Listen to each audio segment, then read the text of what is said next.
Awas, biar dilihat orang. Biar semua lihat. Ini apa? Apa ini? Apa ini? Ambil. Nggak berani awak. Kenapa nggak berani? Kenapa kok nggak berani? Ini.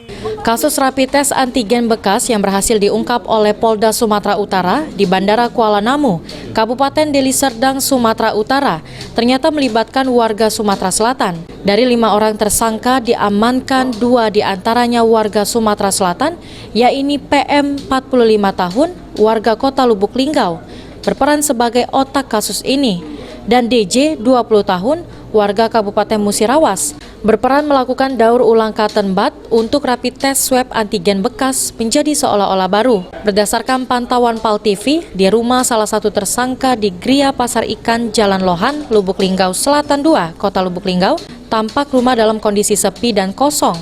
Pintu rumah tertutup rapat, bahkan menurut warga sekitar sudah ditinggal pemiliknya sejak 2 hari yang lalu. Ketua RT 7 setempat menyatakan, jika PM merupakan warganya dan sudah tinggal sejak 2011 lalu. Kesehariannya tersangka dikenal sebagai pribadi yang aktif mengikuti kegiatan masyarakat.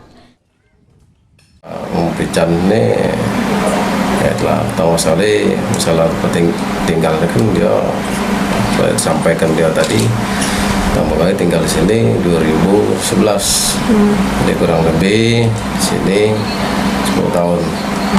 Masalah pekerjaan sedikit banyak dari awal juga warga-warga juga sudah tahu. Memang dia geraknya di Dinas Kimia Farma. Kondisi lingkungannya bagus, ya, alhamdulillah. Ya, masuk ini juga, masuk mungkin pergaulannya juga, mungkin cara beradaptasi juga dengan masyarakat itu bagus. Sering melok kegiatan kan? Sering, apapun bentuk kegiatan masyarakat dia ikut serta. Dengan terungkapnya kasus ini, tentunya cukup mengejutkan dan saat ini para tersangka telah menjalani proses hukum di Polda Sumatera Utara. Tri Hajaria, PAL TV.